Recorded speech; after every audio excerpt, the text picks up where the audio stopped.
एक गांव में दो भाई अपने अपने परिवार के साथ रहते थे। एक भाई अमीर था तो दूसरा गरीब। दिवाली आई, सारे गांव में खुशियां मनाई जा रही थी।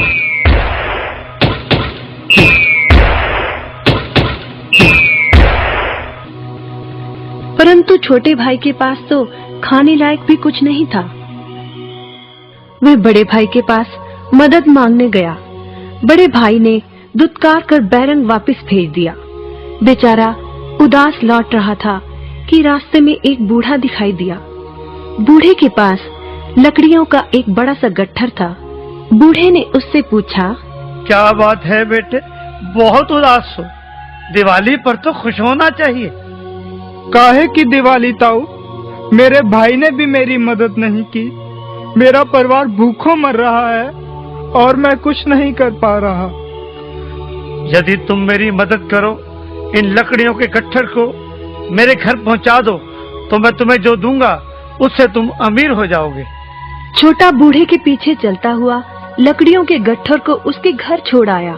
बूढ़े ने छोटे को एक मालपुआ दिया और बोला, जंगल में जाना, एक जगह अजीब तरह के 3 पेड़ तुम्हें दिखेंगे, जिसके पास एक चट्टान होगी। ध्यान से देखोगे तो चट्टान के कोने में तुम्हें गुफा का एक मुंह दिखेगा। गुफा में चले जाना, वहां 3 बौने रहते हैं। मालपुआ उन्हें बहुत पसंद है, वैसे किसी भी कीमत पर छोड़ेंगे नहीं। तुम उनसे धन नहीं मांगना, बल्कि कहना, मुझे पत्थर की चक्की दे दो। छोटा भाई गुफा में जा पहुंचा।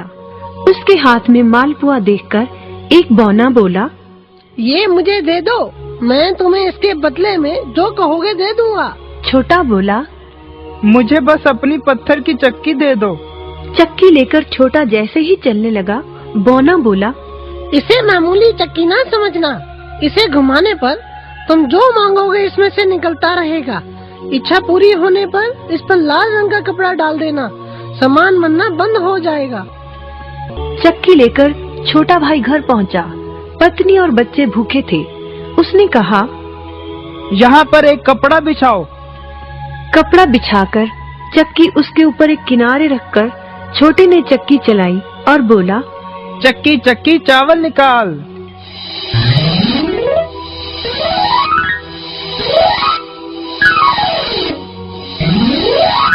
बस चावलों का ढेर लगना शुरू हो गया।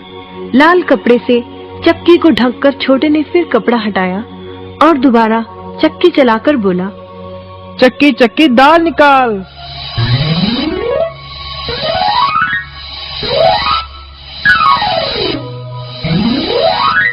ढेरों दाल निकलती रही। थोड़ी देर बाद छोटे ने चक्की को ढक दिया। दाल चावल बनाकर सबने अपना पेट भरा। रात सबने चैन की नींद ली। बचे हुए ढेरों चावल और दाल को लादकर छोटा अगले दिन बाजार में बेच आया। वापस आकर उसने फिर वही क्रम अपनाया और इस बार ढेरों गेहूं, चावल, भिन्न भिन्न दालें चक्की की मदद से निकाली और बेचकर ढेरों पैसे कमा आया। दिनों में ही वह अपने भाई से भी ज्यादा अमीर हो गया। चक्की की मदद से कभी घी, कभी तेल, कभी नमक, कभी मसाले, कभी बादाम, कपास, जो चाहे उसे प्राप्त होता रहता था। बड़ा भाई उसकी खुशहाली से जलने लगा। उसने सोचा, चंद दिनों पहले तो ये भूखों मर रहा था, अब इसके हाथ क्या लगा जो ये मुझसे भी ज्यादा धनी हो गया है। एक रात चुपचाप वह छोटे के घर में छुप गया। सारा भेद उसके आगे खुल गया।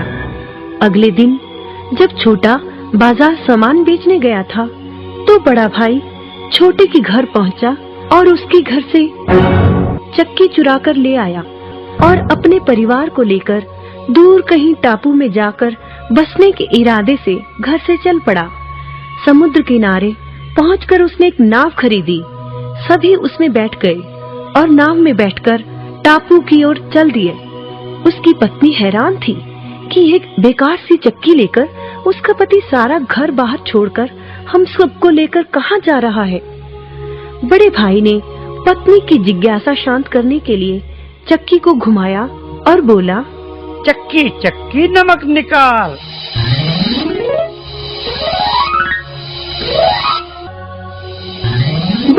फिर क्या था, नमक का ढेर नाव में लगना शुरू हो गया और नाव डूबने लगी। बड़े भाई को चक्की बंद करने का उपाय तो पता नहीं था। उन सब की जल समाधि बन गई। सभी चक्की समेत समुद्र में डूब गए। कहते हैं कि चक्की अब भी घूम रही है, तभी तो समुद्र का पानी खारा है। शिक्षा, लालच बुरी बला है।